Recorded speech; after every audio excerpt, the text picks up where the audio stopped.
The iPhone X has been out for a month now. Okay, 28 days. Close enough. People love this phone, or just plain hate it. Transitioning to it has been a learning curve, but after a month, is it any good? Should you buy it? Is it worth it? Why did I just repeat the same questions but in different ways? Should you buy this device? Is it the best iPhone yet? That's what we're going to be finding out today. Out of the box you get, well, the iPhone.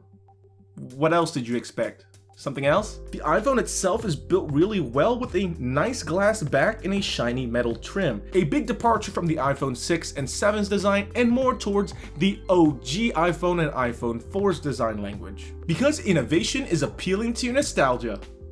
Kidding aside, it feels nice in the hand, but also a bit more slippery than recent iPhone models. And the cameras are mounted differently from Apple's other dual camera setups. The cameras are actually aligned vertically, and wow, that bezel! It's tiny now, allowing them to fit a much bigger screen into a much more smaller body. So let's get past the elephant in the room, the unibrow. People either don't really care about it or just flat out hate it. And for me personally, it doesn't really affect me all that much. No, seriously, my favorite NBA player is Anthony Davis.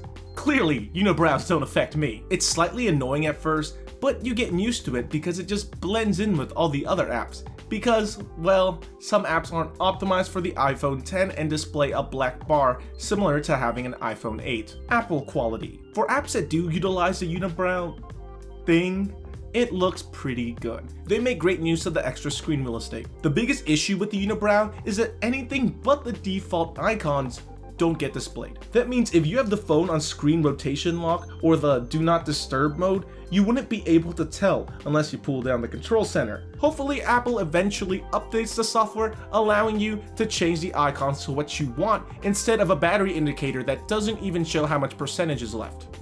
Really? I can't tell you how many calls or texts I've missed because Do Not Disturb mode was on and I didn't know about it. Then there's gesture controls that replace the home button. Personally, I think they're just okay. A lot of people are giving them flack for it and a lot of people are loving it. Me, I'm just like, it's not that great, but it's not terrible either. The camera got better and has a few new features, including portrait mode for the front camera and new depth features for the back camera. And that's it for cameras. Okay, fine.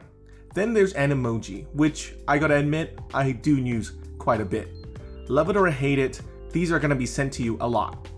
Unless you have an Android phone, of course. Face ID works in most situations, unless you just got out of bed with sleepy eyes. It got some more video features as well, including 4K at 60 frames per second, as well as 1080p at 240 frames per second. Then there's the OLED display on the iPhone X. It looks great, nice and vivid, and looks a lot nicer than the displays on older iPhones. If you can use black wallpaper, it turns off the lighting behind the black pixels, saving you some battery. The screen size is 5.8 inches diagonally, but is actually a little bit smaller than the iPhone 8 Plus. This is due to two technical terms called Pythagorean theorem and unibrows. There's an issue with OLED technology on smartphone displays, and that's screen burn-in. And it's already happened to a lot of iPhone X display models I've seen at Target and Best Buy. It's because the screen is always on for these display models that these screen burn-in issues happen. It's even apparent on Samsung Galaxy smartphones. This is a universal issue for OLED panels. Battery life is good.